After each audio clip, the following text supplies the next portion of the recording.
Calédonie Ensemble présente sa vision du deuxième référendum et de l'après 4 octobre. Un positionnement pour le non à l'indépendance qui doit déboucher sur un nouveau dialogue entre acteurs calédoniens avec un État moteur des discussions. Et puis direction Marais, la foire des îles Loyauté fête ses 30 ans, là où tout a commencé en 1990. L'invité sport ce vendredi sera Nicolas Dabin, président des Piroguiers du Mont d'Or, organisateur du Teaito Taratoni. La course de Va'a est prévue demain. Et on ouvre ce journal avec cette information, on vient de l'apprendre, en Polynésie, premier décès lié au coronavirus. Une octogénaire dépistée positive au Covid-19 est décédée jeudi au centre hospitalier de la Polynésie française. Près de 800 cas ont été confirmés depuis début août. Hier, 9 personnes étaient hospitalisées, dont 3 en réanimation. Retour chez nous, on vous en parlait ce matin. L'école Victorien Bardou pourrait finalement connaître une rentrée 2021 normale. La mairie et la province sud avaient pourtant prévu de supprimer le CP dans cet établissement de Koutio, et ce en vue d'une fermeture progressive qui aurait été totale en 2023. Une décision qui avait poussé les parents d'élèves de l'école et de la maternelle des Myosotis, juste à côté, à se mobiliser depuis la semaine dernière. Et ce matin, ils ne se sont toujours pas complètement rassurés. Selon Noël Teipoari, vice-président du collectif des parents d'élèves de l'école Bardou et des Myosotis, il est au micro de Mathieu Ruiz-Barraud.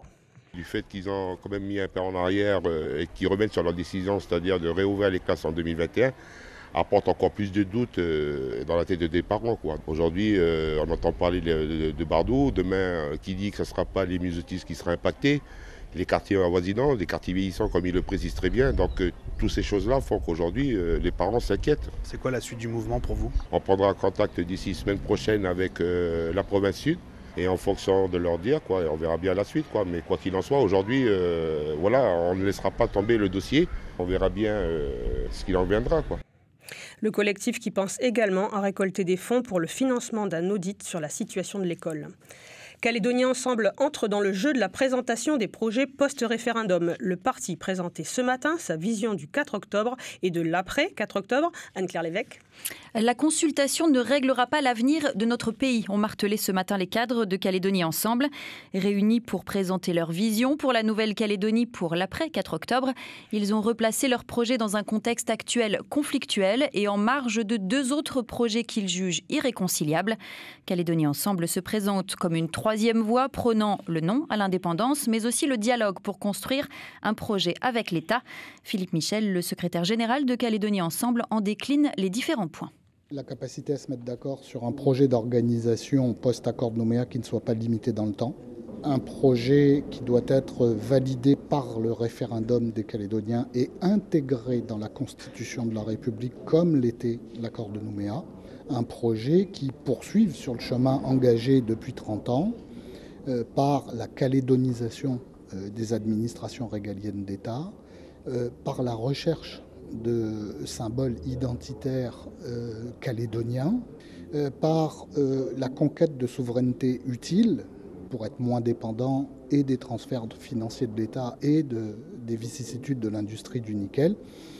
Et quant au droit à l'autodétermination, il est un élément incontournable selon Philippe Dunoyer. Il est le porte-parole de Calédonie Ensemble. Cet exercice du droit à l'autodétermination, de toute façon maintenant qu'il est reconnu internationalement et juridiquement, bien sûr, pour laisser une possibilité à ceux qui souhaitent la pleine souveraineté de la Nouvelle-Calédonie, on va l'inscrire, ce droit, dans la nouvelle organisation. Il va pouvoir s'exercer, pourquoi pas.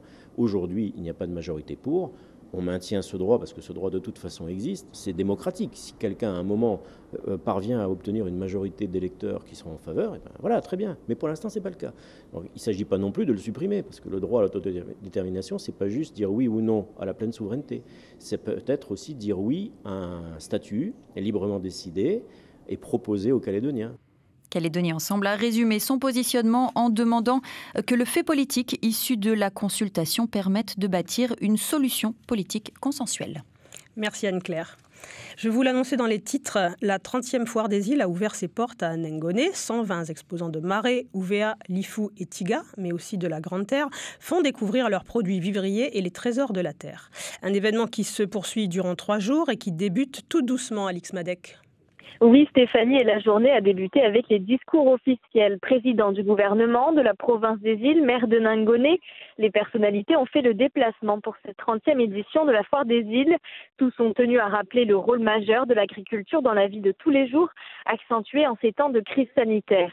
Le président du comité de foire a tenu à le rappeler, je cite, « L'avenir d'un pays, c'est à terre ». Ce week-end, sur le site de Tadurem, 120 exposants, pêcheurs et agriculteurs partagent leurs trésors vivriers et leur virtuosité. L'événement revient sur l'île qui parle à votre cœur, là où tout a commencé en 1990.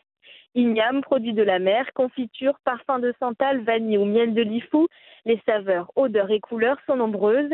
L'occasion aussi d'évoquer les difficultés de transport entre les îles et la Grande Terre, car sur les près de 20 tonnes de produits vivriers proposés ce week-end, une tonne manque à l'appel selon l'organisateur. L'occasion également de souligner l'importance de l'autosuffisance alimentaire. La journée se poursuit avec des concours de tressage, danse traditionnelle et animation musicale.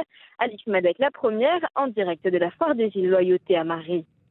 Merci Alix. Je rappelle que nos équipes de la première sont sur place jusqu'à dimanche pour vous faire vivre l'événement en radio, télé et sur Internet. À quelques jours du début de la saison administrative des feux de forêt qui commence le 15 septembre, la sécurité civile organisait ce jeudi un exercice feu de forêt à Poindimié. L'opération s'est déroulée en partenariat avec les pompiers de Poindimié, de Touhaut et de Ponériouin. L'objectif est de se familiariser avec la coordination des moyens. Pour la première fois, les coutumiers ont été associés à un tel exercice puisqu'une partie de l'intervention s'est déroulée en terre coutumière. Willy Hoy, sergent-chef au centre de secours de Poindimié. Les coutumiers sont intégrés au niveau de l'exercice parce que ça se fait une partie sur terrain privé et une partie sur le public et une partie sur terre coutumière. C'est-à-dire à Tieti. À Tieti, voilà. Ce dispositif qui est mis en place pour la première fois avec ce partenariat. Et aussi, c'est pour mettre aussi en avant les équipiers de sécurité civile sur terre coutumière. Okay, donc, qui est une organisation qui s'est mise en place petit à petit. Et qui c'est un outil en plus qui vient améliorer en fait les secours en général. Des propos recueillis par Marguerite Poigoun. Moins de jours d'observation à cause de la météo et moins de baleines observées. C'est le premier bilan de la campagne lagonaire de l'association Opération Cétacés pour 2020. Comme chaque année, scientifiques et bénévoles étaient sur le plan d'eau du Grand Sud pour en apprendre toujours plus sur les baleines à bosse qui viennent se reproduire dans les eaux calédoniennes. Mais pourquoi revenir chaque année ? Charlotte Mestre a posé la question à Claire Garrigue, chercheuse à l'IRD dans l'invité de la matinale. Si on parle sur une question précise, on peut par exemple travailler avec 2-3 années de données. 1 an, c'est pas suffisant parce que les animaux restent pas assez longtemps et on a une petite population, on n'en voit pas assez. Mais quand vous avez affaire à des espèces qui vivent jusqu'à 100 ans, qui vivent pratiquement comme nous, il est très important d'avoir des longs jeux de données. Et le fait qu'on ait ici un quart de la vie d'une baleine, à peu près maintenant, en données, fait qu'on a beaucoup de contacts avec des équipes internationales et qu'on est à même de développer des projets très intéressants, notamment par exemple récemment avec une collègue australienne sur les polluants dans l'océan austral. Claire Garrigue, spécialiste des baleines à l'IRD, membre de l'association Opération Cétacés, répondait aux questions de Charlotte Mestre. Et football, avant de retrouver William Lecrin et son invité. Grosse déception pour l'AS Magenta, seule équipe calédonienne qualifiée à la Ligue des champions de l'Océanie 2020. La compétition internationale n'aura pas lieu. Une décision de l'OFC, la Confédération océanienne de football. En cause, la crise sanitaire, bien sûr, fermeture des frontières jusqu'en mars, incapacité à organiser les rencontres de quart de finale. Mais au-delà de ça, la Coupe du monde des clubs aura-t-elle lieu ? C'est l'incertitude. Le plus important, c'est est-ce que la FIFA va maintenir ou pas cette Coupe du Monde, donc ça peut clôturer les débats. Et surtout, est-ce que le sortant qu'on va désigner, par rapport au palmarès, par rapport à ceux qui ont été finalistes l'année dernière, par rapport au tenant du titre, par rapport à ceux qui sont encore en compétition en quart de finale, comment désigner quelqu'un qui pourra voyager et nous représenter ? Voilà, c'est ça, des facteurs qu'on n'a pas encore, qu'on ne maîtrise pas. Et c'est pour ça qu'on a décidé de ne pas statuer sur qui va nous représenter, tant que la FIFA ne s'est pas prononcée sur le maintien ou pas de cette compétition. C'était Michel Messot, président de l'AS Magenta, au micro de William Lecrin. Et du VA, pour terminer justement, William nous a rejoint avec son invité, Nicolas Daba, président des Piroguiers du Mont d'Or, organisateur du Te Aito Taratoni. Bonjour William, bonjour Nicolas. Bonjour Stéphanie et bonjour à tous. L'invité sport sur la première. On parle va, les inscriptions pour le 10e Taito Talatoni seront closes demain, samedi 12 septembre. Mais la compétition va se dérouler le samedi 19 septembre prochain, plage de Carcassonne à Ploum. Cette année, en raison du Covid-19, il n'y aura pas d'étrangers, mais quelques rameurs wallisiens. Pour nous en parler, Nicolas Dabin, bonjour. Bonjour. Vous êtes le président des piroguiers du Mont d'Or, organisateur du Taito Talatoni. Alors, qui peut s'inscrire à cette compétition ? Alors, en priorité, les licenciés à la Ligue de Vent et de Canoë-Kayak de Nouvelle-Calédonie. Et pour la première course, ceux qui débutent, qui ne sont pas encore licenciés, qui veulent essayer de faire un petit parcours de 7 km. Et les étrangers, bon, c'est effectivement, cette année, il n'y aura que quelques Wallisiens. Nicolas Dabin, alors qu'est-ce qui fait le succès du Taito Talatoni ? Alors le succès, ça va être que c'est une course qu'on organise depuis 10 ans avec des partenaires qui nous suivent. C'est celle qui permet aux rameurs calédoniens d'aller à l'extérieur.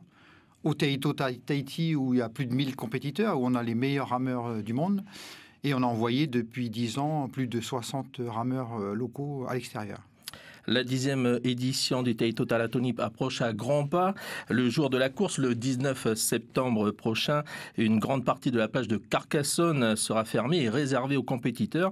Toutes les équipes vont arborer fièrement leurs couleurs. Est-ce que ce sera une compétition conviviale et festive ? Oui, ce sera d'abord une compétition conviviale et festive parce que le site s'y prête et la ville nous aide à mettre quelque chose en place de très intéressant et en même temps ouvert au public puisqu'il y aura aussi des jeux pour les enfants des compétiteurs. L'espace est assez grand.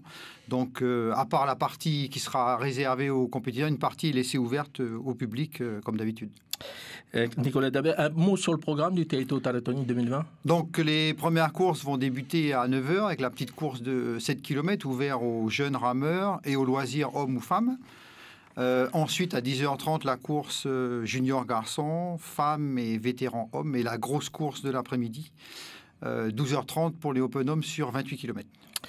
Chaque année, les vainqueurs du Taito Talatoni sont récompensés par un billet d'avion pour participer au Taito à Tahiti. Mais avec le Covid-19, que va-t-il se passer ? Oui, effectivement, on a à chaque année 7 compétiteurs auxquels on paye des billets d'avion pour se déplacer à l'extérieur.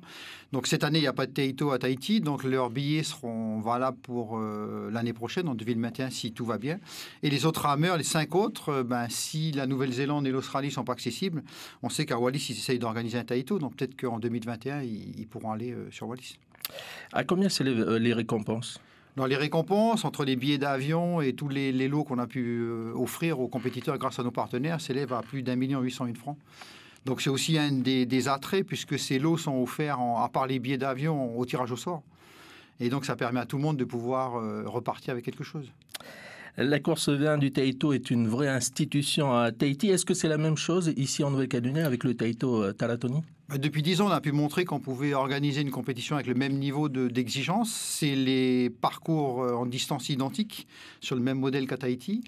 Et nos rameurs ont, depuis 10 ans, progressé et vont se confronter à l'extérieur. Donc c'est ce qui fait le succès de cette compétition. Et pour terminer, le Taito, c'est une marque ? Oui, le Taito, c'est une marque. Donc ça a été mis en place en 1992 par Charles Maïtéré. Et pour obtenir ce Taito, cette marque, il faut donc répondre à certains critères, dont des exigences de distance, de régularité et de pouvoir accueillir et déplacer des rameurs. Et vous êtes le seul club à l'organiser ici en Nouvelle-Calédonie ? On est le seul club à organiser depuis 10 ans maintenant, et voilà. Nicolas Dabin, président des piroguiers du Mont d'Or, merci d'avoir accepté notre invitation. Quant à nous, on se retrouve la semaine prochaine. Merci. Merci à tous les deux. Voilà qui met un terme à ce journal. Merci de l'avoir suivi. Un bel après-midi sur La Première.